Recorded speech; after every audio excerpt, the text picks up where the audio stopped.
बड़ी खबर, पुतिन के बेहद करीबी और रूस के पूर्व राष्ट्रपति दिमित्री मेदवेदेव ने अमेरिका और नेटो को साफ चेतावनी अब दी और कहा कि अगर रूस के खिलाफ यूक्रेन को और ज्यादा घातक और आधुनिक हथियार दिए गए तो दुनिया पर परमाणु जंग का खतरा बहुत ज्यादा बढ़ जाएगा। रूस के पूर्व राष्ट्रपति दिमित्री मेदवेदेव ने यहां तक कह दिया कि रूस अपने वजूद के लिए हर तरह की जंग के लिए तैयार हो चुका है। यूक्रेन में नेटो और अमेरिका जो कुछ कर रहा है, पुतिन को इसके बारे में सब कुछ मालूम है। इसीलिए अब पुतिन ने अमेरिका को एक नया सरप्राइज देने की तैयारी कर ली है। पुतिन ने यूक्रेन के बाद अब एक और मोर्चे पर बहुत ही खतरनाक कदम उठा लिया है। पुतिन का नए फैसलों को अमेरिका को परमाणु हमले की धमकी देने से कम नहीं है।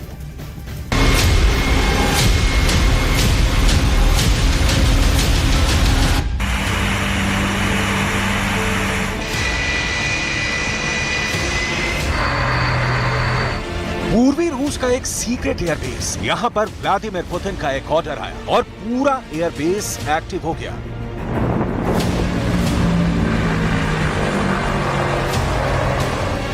मिशन के लिए फौरन रूस का एक खतरनाक न्यूक्लियर बम वर्षक तैयार किया जाने लगा।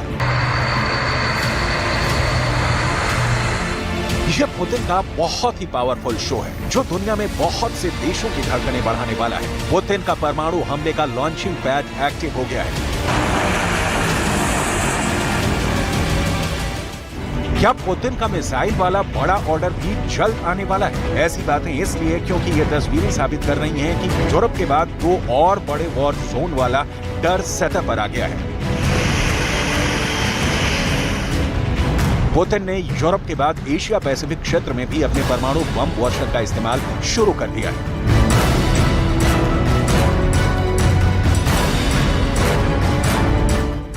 यह है रूस का Tu-95 न्यूक्लियर बॉम्बर। रूस ने अपने इस दशकों पुराने बॉम्बर को अब एक नए और बहुत ही खतरनाक मिशन पर तैनात कर दिया है। इस जहाज में लगे प्रोपेलर की आवाज गजब की है। ये जितना जमीन पर डराती है, उतना ही खौफ इसकी उड़ान के बाद दिखता है। इसके प्रोपेलर की आवाज हजारों मीटर की ऊंचाई से बहुत साफ सुनाई देती है। ये रूस की परमाणु स्ट्राइक वाली फ्लीट का बड़ा हिस्सा है। रूस के रक्षा मंत्रालय ने 1 मिनट का वीडियो जारी करके बताया है कि उसके इस बहुत ही खतरनाक विमान का असली मकसद क्या है। वीडियो को बहुत गौर से देखिएगा। इस 1 मिनट के वीडियो में विमान के अंदर का हिस्सा बहुत ही सीक्रेट तरीके से फिल्माया गया है। कॉकपिट को ऐसे रिकॉर्ड किया गया है ताकि इस विमान की उड़ान वाली डिटेल दुश्मन के समझ में बिल्कुल ना आए। क्या इस परमाणु बम वर्षक विमान में एटम बम रखा गया है? अगर इस विमान में एटम बम है तो उसका टारगेट कौन है? क्या पुतिन ने इसे इसके लिए एयरबॉर्न किया है क्योंकि वो परमाणु हमले की गारंटी चाहते हैं, या फिर ये जवाबी एटमी हमले वाली ताकत का हिस्सा है जिसे अंग्रेजी में सेकंड स्ट्राइक कैपेबिलिटी कहा जाता है। Tu-95 जब आसमान में होता है तो उसकी हिफाजत के लिए साथ में होते हैं सुखोई 30 और सुखोई 35 फाइटर जेट।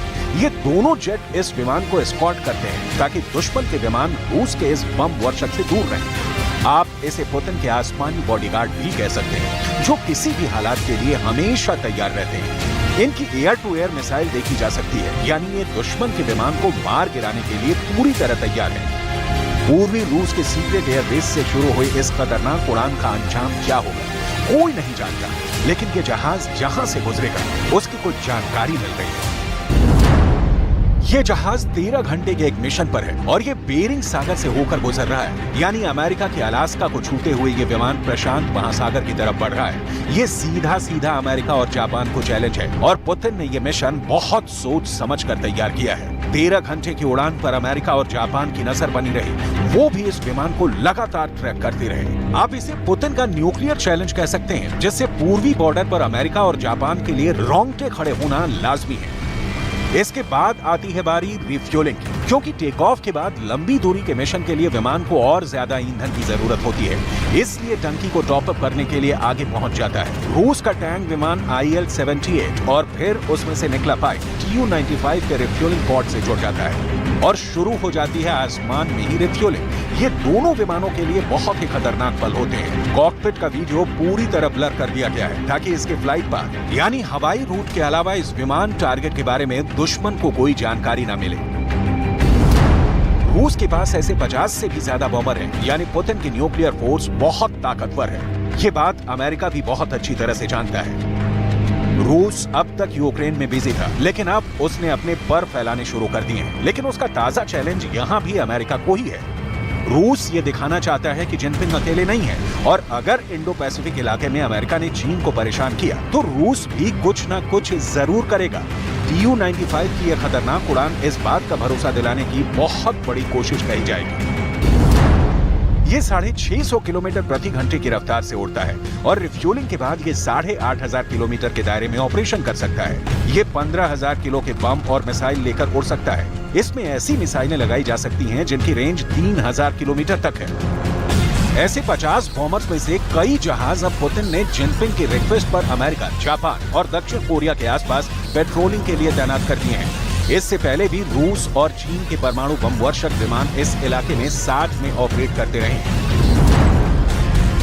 रूस के Tu-95 और चीन के H-6 के बॉम्बर अब पूर्वी चीन सागर और जापान के ऊपर मिलकर नजर रखते हैं। ये दोनों विमान कई मिशन साथ में अंजाम देते हैं और यही अमेरिका के लिए खतरे की घंटी है।